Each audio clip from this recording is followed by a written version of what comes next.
Fatima Besnassi-Lankou, vous êtes née en Algérie en 1954 et vous êtes arrivée à l'âge de 8 ans en France. Vous pouvez nous en dire un petit peu plus? Alors à la fin de la guerre d'Algérie, donc mon père qui était ancien harki avait fait le choix de vivre dans l'Algérie indépendante. Mais l'été 62, beaucoup de harkis se sont fait tuer ou arrêter. Dans ma famille, il y a eu aussi des gens qui ont été tués et ils ont fini par faire le choix de partir. Et ils ont quitté l'Algérie avec l'aide de militaires. Ils sont arrivés en France par la voie militaire en novembre 62.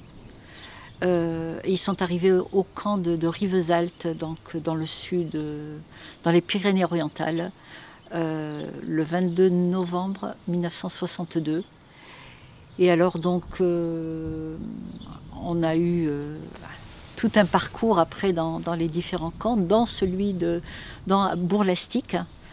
Et donc j'ai vécu toute ma vie en France.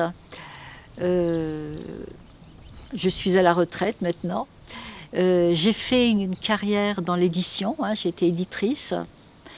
Et je suis historienne,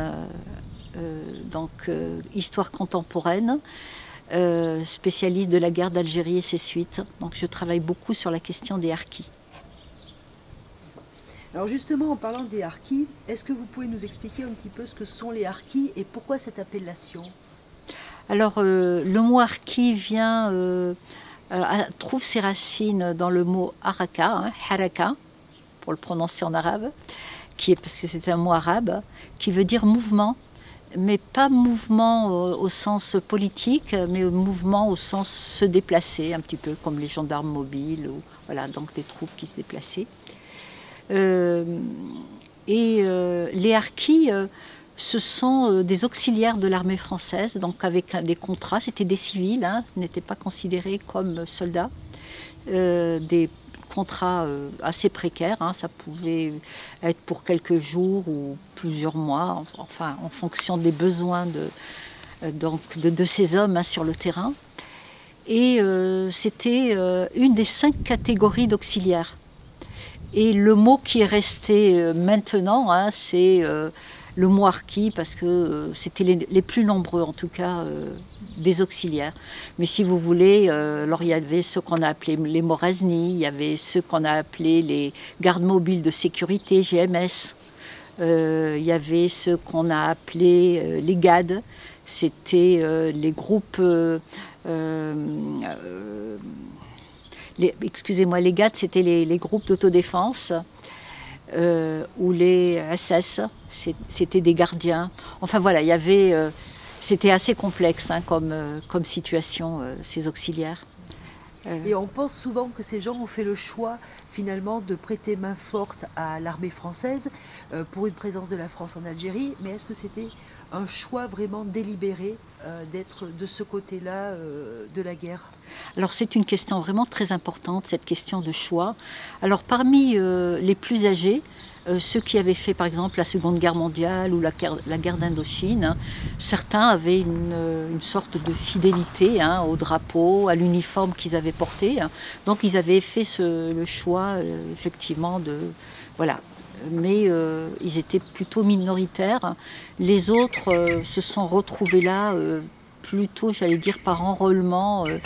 Et les raisons sont très très souvent inhérentes à la violence de la guerre. Toutes les violences, que ce soit les violences des indépendantistes qui étaient voilà, très demandeurs auprès des paysans, soit en les rackettant, soit en leur prenant ce qu'ils avaient comme nourriture, et puis c'était quand même une population très pauvre.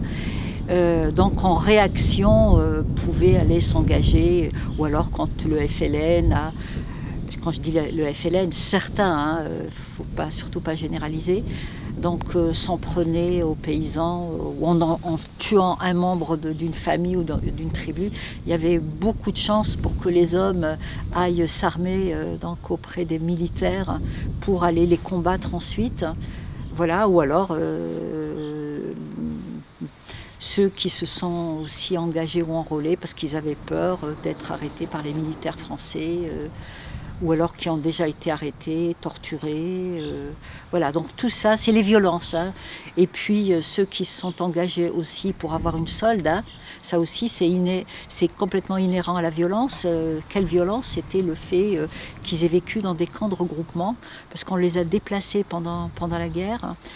Ça, c'était des initiatives de militaires français pour créer ce qu'on appelait des zones interdites. Et ces zones interdites, c'était simplement pour aller combattre librement, disons, les soldats de la Hélène. Et votre père, c'était un paysan? C'était de quelle Alors, région? oui, ma famille, c'était une famille de paysans, donc, qui était de la région de Cherchell, hein, qui est à 80 km à l'ouest d'Alger. Et comment il s'est retrouvé dans l'armée française? En fait, à cause de la violence inhérente à la guerre. Voilà. Voilà, donc arrêté par l'armée française parce qu'on les soupçonnait d'aider les indépendantistes la nuit. En fait, ce qui était vrai, mais de toute façon, les paysans n'avaient pas d'autre choix que d'aider. Hein, quand des hommes arrivaient armés en demandant à manger, je pense que les gens avaient intérêt à leur donner à manger parce que sinon on allait peut-être les persécuter, voire les tuer. Donc effectivement on les a arrêtés et puis finalement on les a relâchés. On a relâché notamment, enfin on a arrêté mon grand-père, mon père et son frère. On les a relâchés parce que mon grand-père était chef de tribu.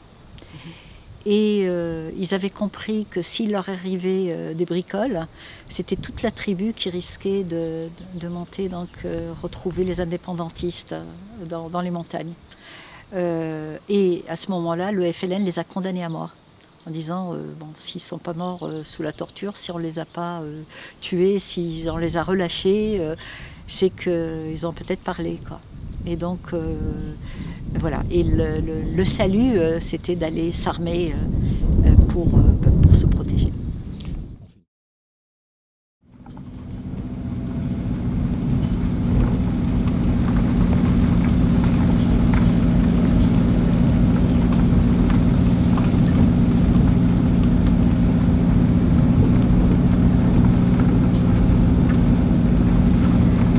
Et voilà, nous arrivons.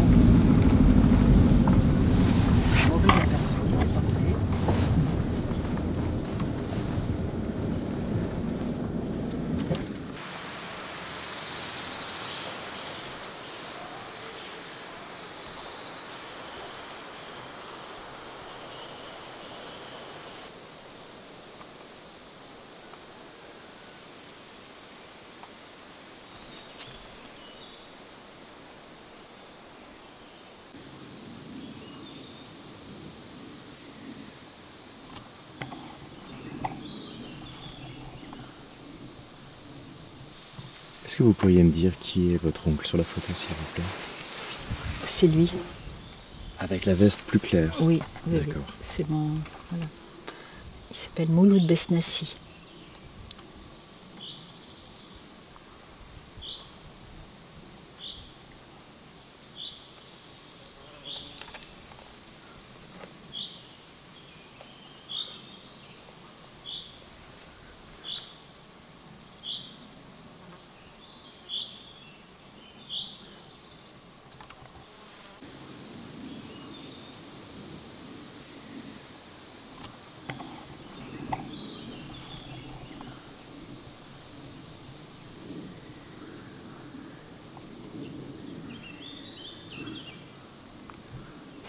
Donc un cimetière est dédié aux enfants qui sont morts durant cette période, durant l'été 1962, puisque des nouveau-nés sont soit morts-nés, soit sont morts en très bas âge.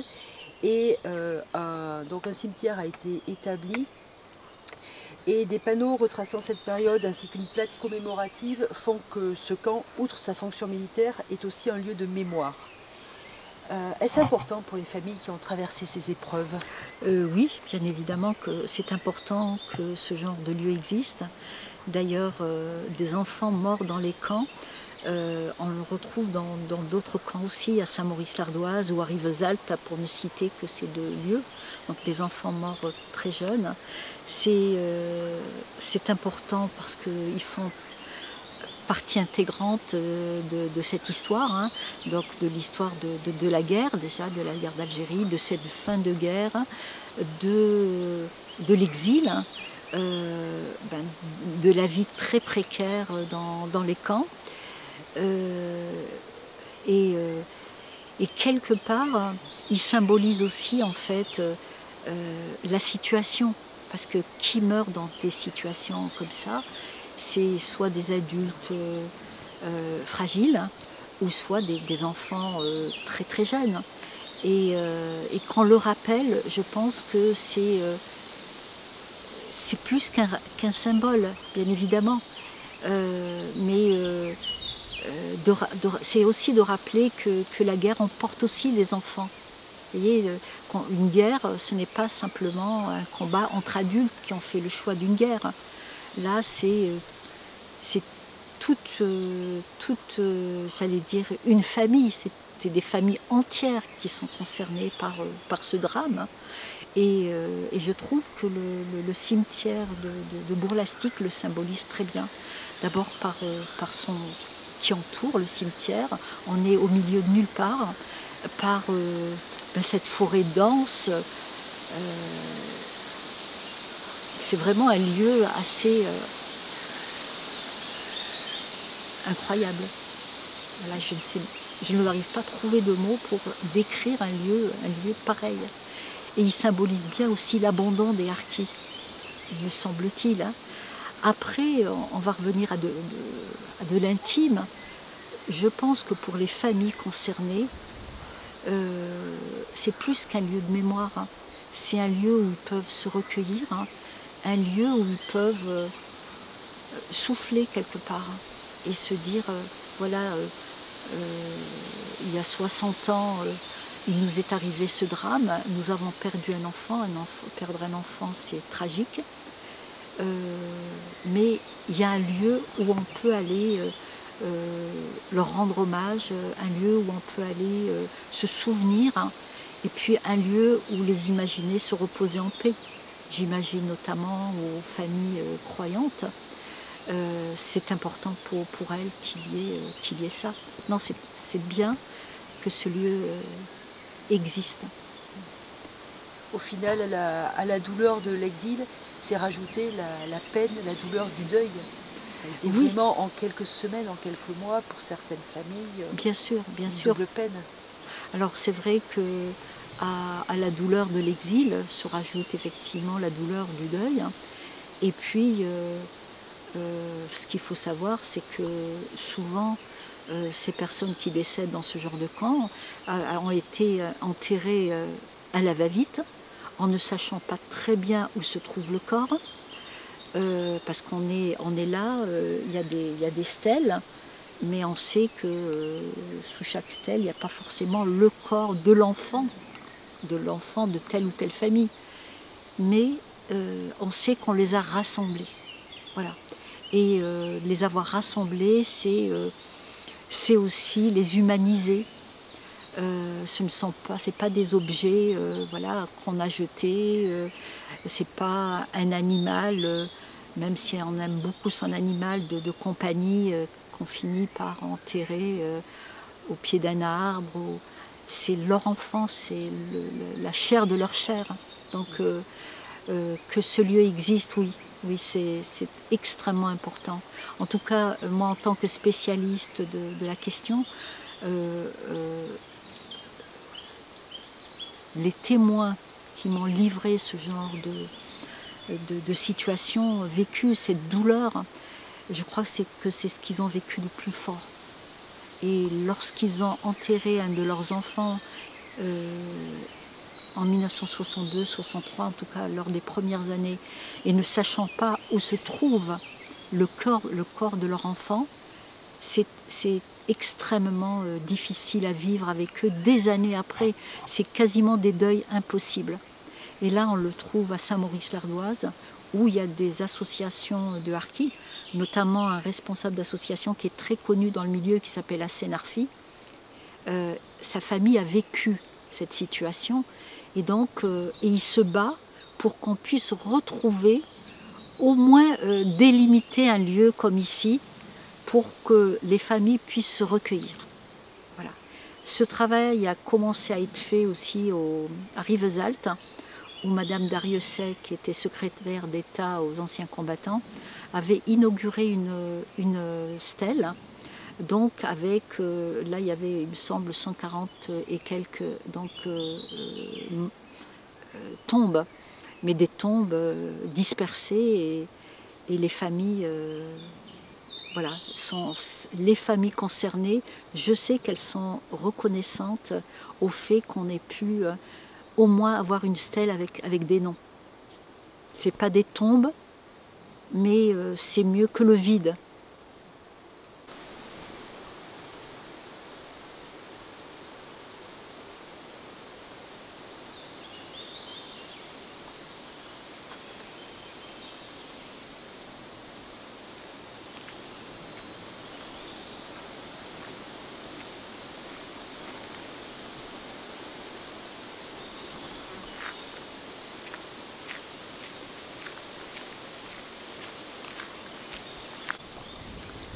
Fatima, vous êtes retournée en Algérie?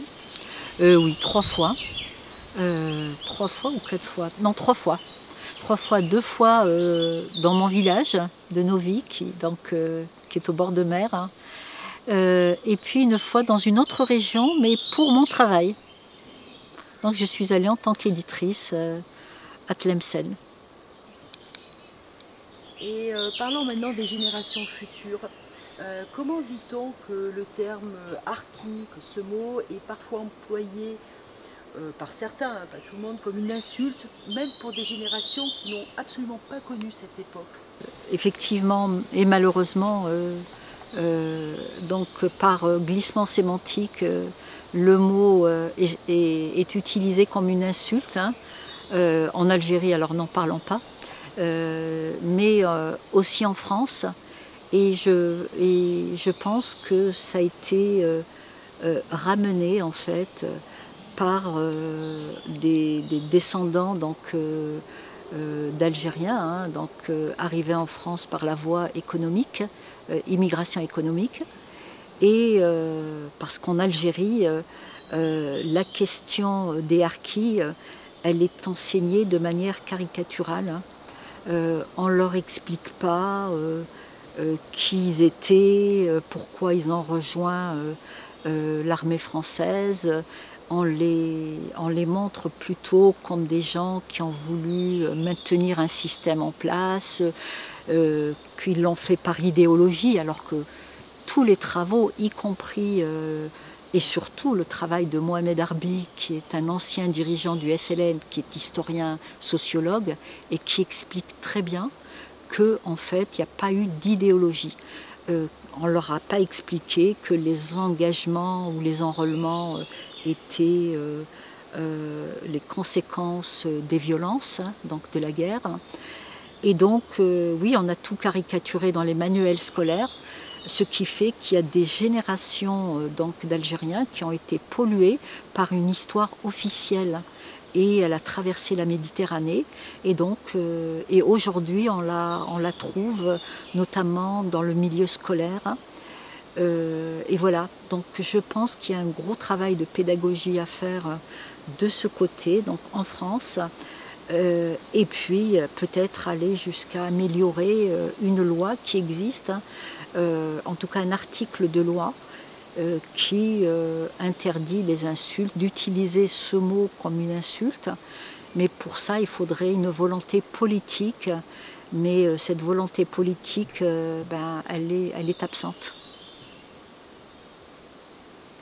Donc tous ces événements datent maintenant de plus de 60 ans. Et finalement, maintenant, que peut-on faire? L'historien Benjamin Stora a remis un rapport sur les questions mémorielles sur la guerre d'Algérie. Et comment ce rapport aborde la question des harkis? Alors, en tout cas, ce rapport ne répond pas aux attentes. Le rapport a été plutôt décevant pour la communauté harkie, qui rejette en fait en bloc, parce que c'est traité de manière lacunaire, hein, donc on a voilà, il n'y a pas grand-chose de proposé. Et il y a une proposition qui est, que je vous donne un exemple, hein, qui donne un peu la tonalité, si vous voulez, par rapport au harki. C'est que donc l'historien préconise à ce que les autorités algériennes autorisent les enfants de harki à retourner en Algérie. Et en fait, ils n'ont jamais été interdits. Voilà, donc une préconisation qui ne sert à rien. Voilà, ça c'est une chose. Et puisqu'on vient de parler des injures, des insultes, etc., vous voyez, là, il aurait peut-être pu faire quelque chose en disant, écoutez, il y a un article de loi qui interdit, peut-être prévoir des sanctions, hein, il n'y a pas besoin de mettre les gens en prison, mais simplement, ça pourrait aussi mettre un frein à ça. Parce que malheureusement, on l'a vu dans l'histoire de France, que parfois, on a été obligé de légiférer pour empêcher les gens de dire n'importe quoi. Cette question, ce drame des harkis, a vraiment besoin d'être apaisé. Et on sent qu'il y a du chemin encore à faire. Et je pense qu'il peut se faire par un travail de mémoire sérieux, fait par des gens qui connaissent la question. Comment encourager le culturel sur la question, publier, encourager peut-être d'autres lieux de mémoire comme le mémorial du camp de Rivesaltes, amener des gens aussi hein, au camp de Bourlastic, montrer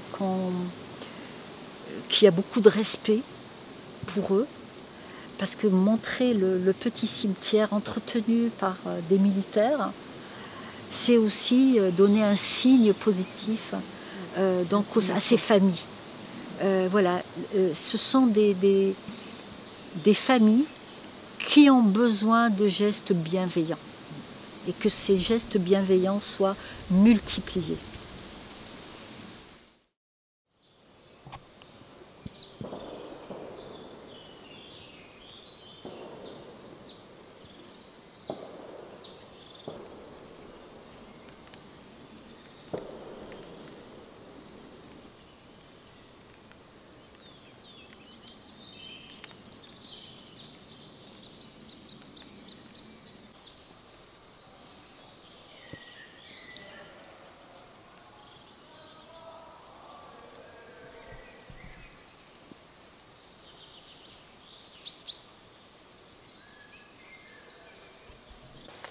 Alors la vie dans les camps de transit, comme celui de Bourlastic ou celui de Rivesaltes ou Saint-Maurice-l'Ardoise, il y en avait 6 en tout, hein, la vie a été improvisée.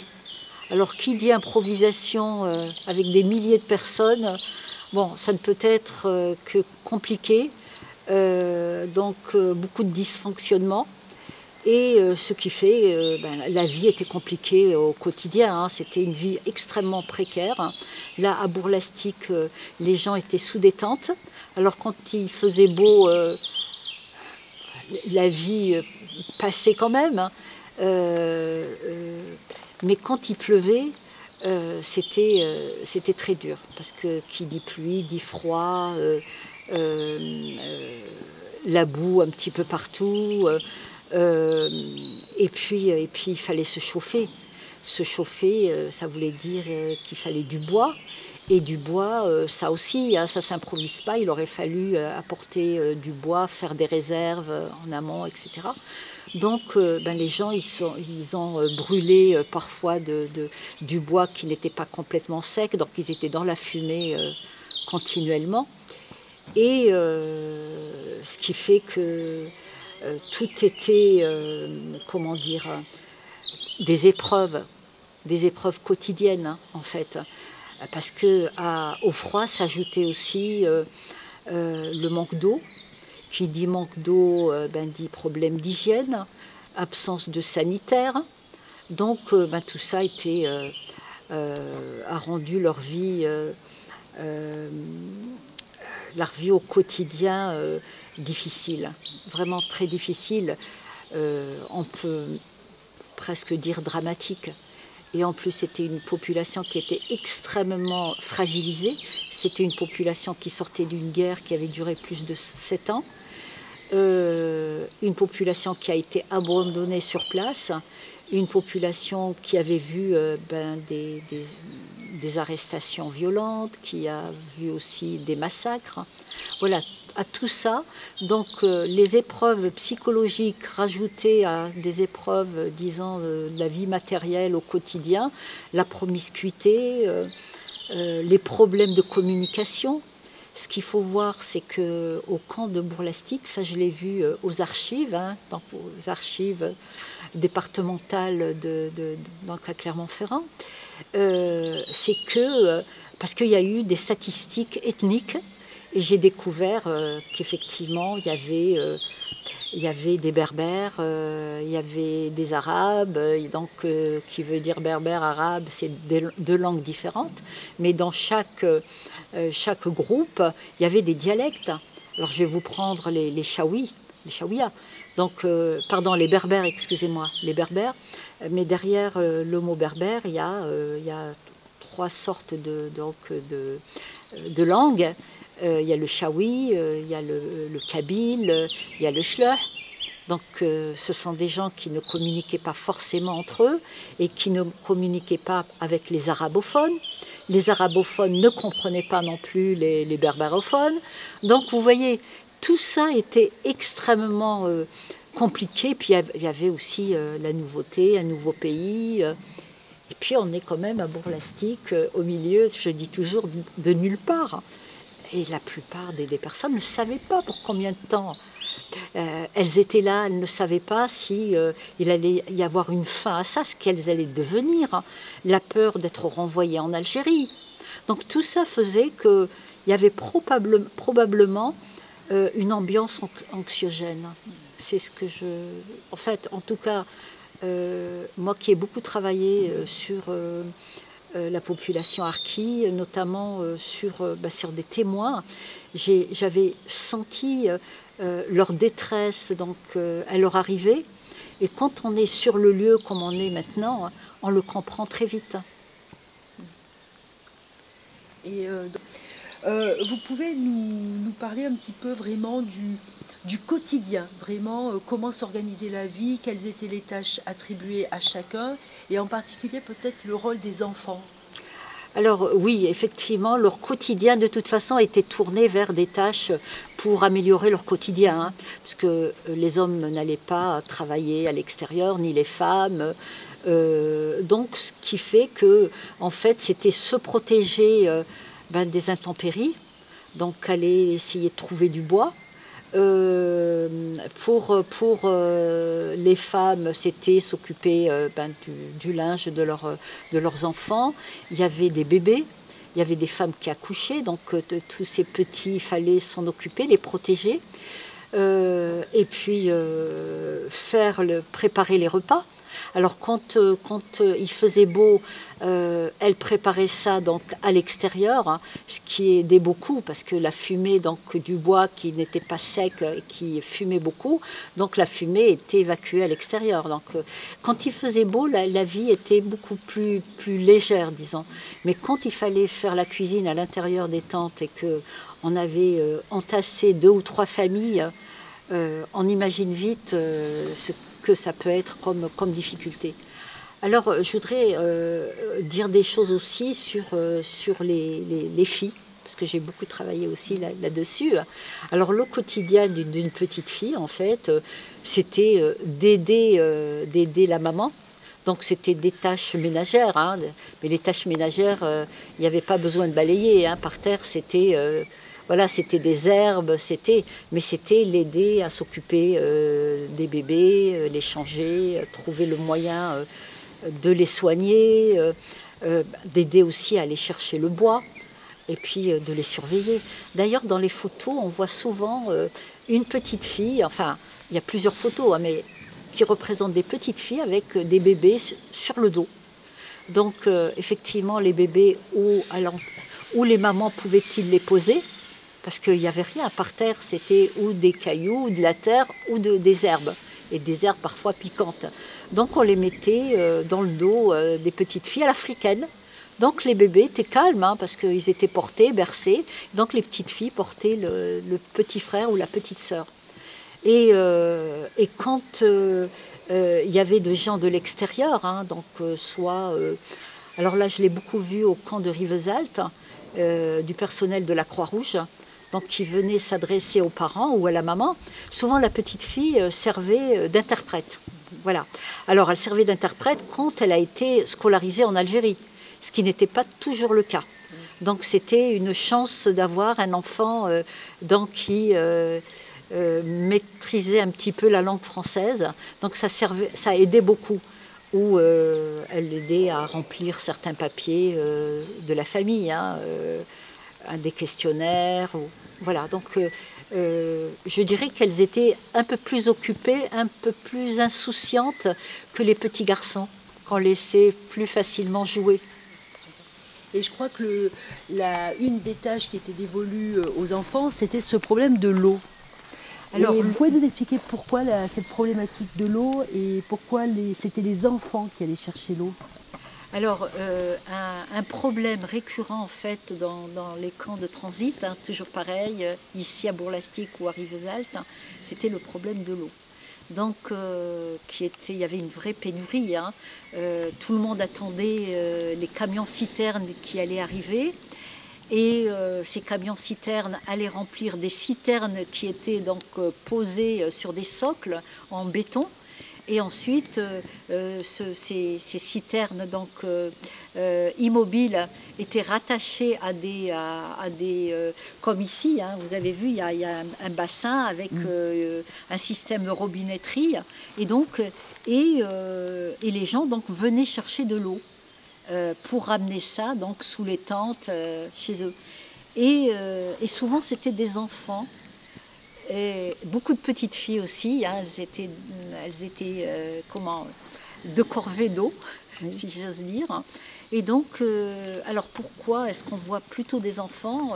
On voit parfois des hommes aussi, parce qu'il y a des photos hein, qu'on retrouve, et rarement des femmes. Même si on en voit quelques-unes, parce que en fait, la femme, par coutume, ne fréquentaient pas des lieux fréquentés par des hommes. Donc elles étaient priées de rester à l'intérieur des tentes ou des baraquements, quand il y a eu des baraquements par exemple à Rivesaltes. Donc on vient de parler des femmes et je sais que c'est un sujet sur lequel vous avez travaillé. Et c'est vrai que lorsqu'on aborde la question de l'hierarchie, on parle moins des femmes. On aborde moins cette question. Peut-être ont-elles une place à part dans ce conflit et quelle est vraiment leur place? Pourquoi on aborde moins cette question des femmes? Alors on ne l'aborde pas beaucoup et c'est dommage. Moi je le regrette parce que ces femmes, elles sont actrices hein, de cette... puis elles ont subi en fait la guerre de plein fouet. Déjà en Algérie, leur mari qui était donc dans l'armée donc a quitté le foyer, donc elles se sont retrouvées à élever parfois seules leurs enfants déjà en Algérie, donc elles étaient déjà concernées puisque le mari n'était plus quotidiennement dans le foyer. Et ensuite il y a eu la fin de la guerre. Hein. La fin de la guerre, elles ont subi les violences aussi. Hein. Il y a des femmes qui ont été tuées, il y a des femmes qui ont été aussi arrêtées pendant la guerre. Puis il y a des femmes qui ont dû partir seules en France parce que le mari avait été tué. Et puis elles sont parties parfois sans dire au revoir à leurs parents. Elles ont laissé des frères et sœurs, en suivant le mari. Donc c'est un peu injuste en fait que ces femmes soient oubliées. Effectivement, elles n'ont pas beaucoup de droits encore actuellement. Alors petit à petit, elles ont obtenu quelques droits, notamment les veuves, mais les femmes que les maris ont quittées, parce qu'on a des femmes divorcées. En fait, on ne tient pas compte du tout du fait qu'elles ont subi de plein fouet une guerre, une fin de guerre qui a été violente, le départ, leur arrivée en France. Vous voyez, déjà, par rapport à la guerre, donc qu'elle n'ait pas cette reconnaissance, qu'on n'en parle pas, c'est très injuste pour elles. C'est pour ça que je leur ai consacré un ouvrage complètement dédié à elles, où je leur ai donné la parole pour qu'elles puissent exprimer tout ça. Puis quand on voit qu'arriver en France dans les camps, notamment, comme ici à Bourg-Lastic, c'est elles qui quotidiennement ont pris soin des enfants. Elles ont même pris parfois soin de leur mari qui était complètement dévastés par l'abandon, leur abandon. On les a désarmés, abandonnés en Algérie. Et elles ont été un soutien. Alors il y a quelques hommes, hein, notamment, vraiment j'ai envie de donner son nom parce que d'abord il a déjà témoigné, un homme qui s'appelle Ali Tebib, et qui, jusqu'à son décès, il a toujours dit, moi, je m'en suis bien sortie parce que ma femme était à mes côtés. Ma femme m'a soutenue. Donc ces femmes, elles ont eu un rôle, j'allais dire, central quasiment dans une famille. Elles étaient le soutien et beaucoup étaient extrêmement fortes. Hein. Moi, je ne sais pas personnellement si j'aurais pu supporter une telle situation. Être déracinée d'un seul coup, tout laisser derrière moi, puis me retrouver dans un camp comme ici à Bourg-Lastic, avec une famille à élever, sous des tentes, dans n'importe quelles conditions. Et les femmes, elles ont accouché dans les camps. Et je leur ai posé des questions. D'ailleurs, il y en a une qui est passée dans le camp de Bourg-Lastic, dont je vais vous parler rapidement. C'est Fatima Abdi. Je me permets de donner le nom puisqu'elle a témoigné, donc et ça a été publié. Et elle a accouché le 1er août 62 ici au camp de Bourg-Lastic, du Petit Hamar. Et elle s'est retrouvée, mais sans personne de sa famille. Elle a été prise en main, heureusement, par une femme qui était là. Là aussi, on peut parler peut-être de la solidarité des femmes. Elles se sont beaucoup entraidées entre elles quand il y avait des difficultés, parce qu'un moment d'accouchement, c'est un moment fort dans la vie d'une femme, et surtout quand on a 20 ans. Elle avait 20 ans et c'était son premier enfant. Donc ces femmes ont vécu toutes ces expériences. Mettre au monde un enfant en exil, en ne sachant pas encore ce qu'on allait devenir. Voilà, donc ces femmes ont mérité qu'on leur donne la parole et c'est dommage qu'on ne leur donne pas plus souvent la parole pour simplement qu'elles disent et puis ça leur fait du bien aussi, puis d'être reconnues aussi. Et au final, donc là, on a vu les conditions très difficiles, les conditions matérielles très difficiles, mais est-ce qu'on peut maintenant peut-être aborder finalement la question de la blessure morale, et peut-être la blessure morale d'être traité comme un étranger et non un Français, et est-ce que cette blessure finalement, elle n'est pas plus difficile à supporter que finalement des conditions pratiques de vie difficiles? Oui. Donc la blessure, en fait, ressentie là sur le coup par les hommes, qui m'en ont parlé aussi, ça a été le fait de découvrir en fait qu'ils avaient perdu la nationalité française. Et que c'était des étrangers. Alors que lorsqu'on est allé les recruter, les enrôler, on leur a laissé croire qu'on les protégerait quoi qu'il arrive, qu'ils étaient français, qu'ils resteraient français.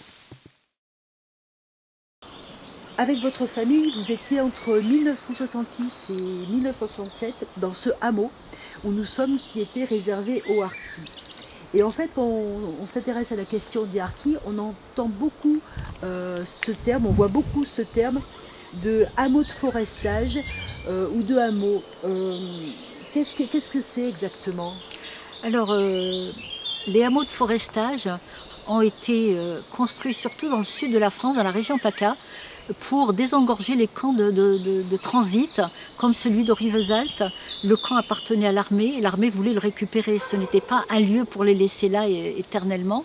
Et comme les gens, pour sortir de ces camps, il leur fallait un travail et un logement, on a très rapidement, dès l'année 1962, fin 62, donc on avait imaginé, les autorités françaises avaient imaginé construire des sortes de petits villages qu'on a appelés hameaux de forestage.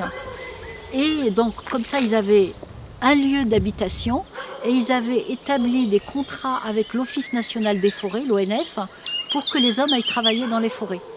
Voilà, ça c'est le concept du hameau de forestage. Donc environ 10 000 personnes qui venaient des camps de transit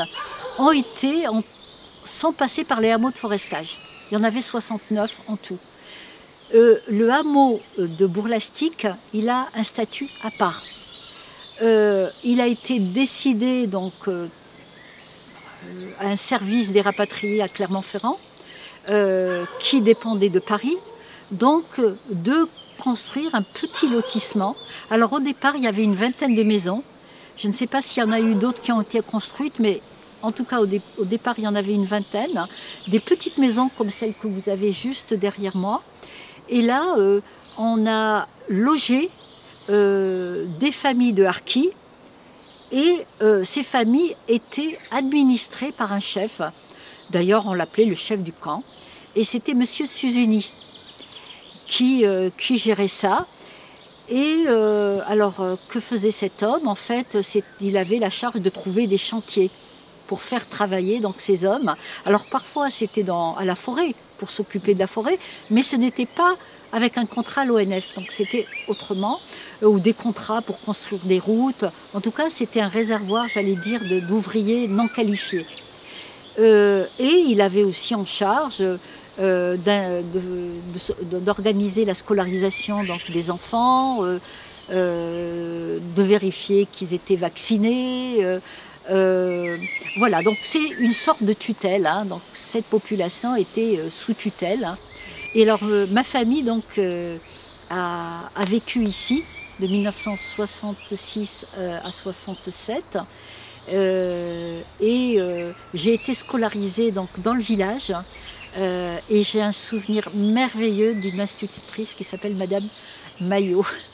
Je ne sais pas si elle verra, il me semble qu'elle est encore en vie. Il y a quelques années, j'ai eu de ses nouvelles, hein, j'espère qu'elle verra le film.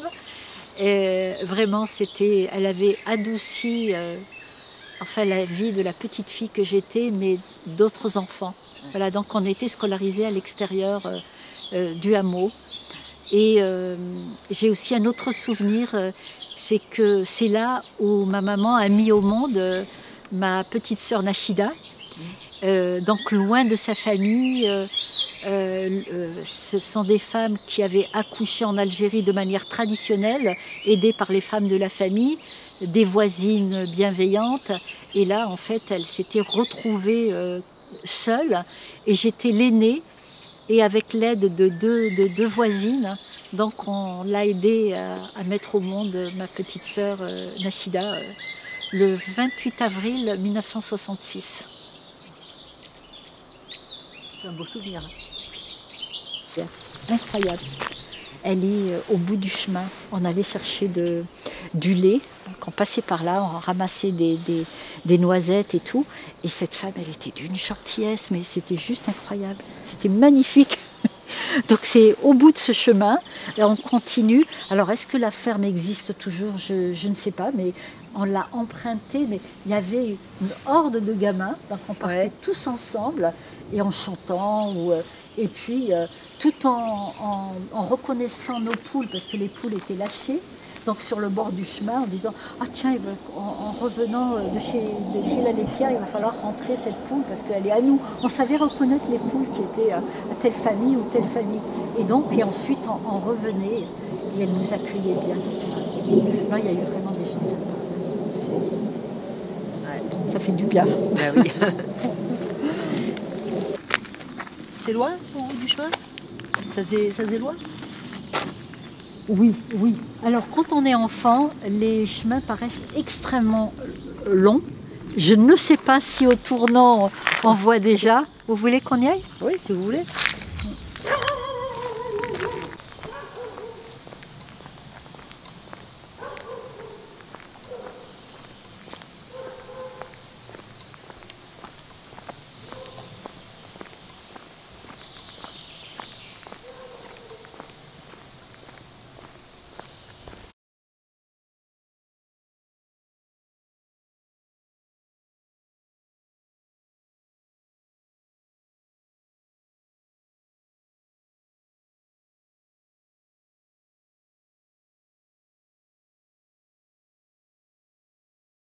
Non, c'est complètement nul, je vais recommencer.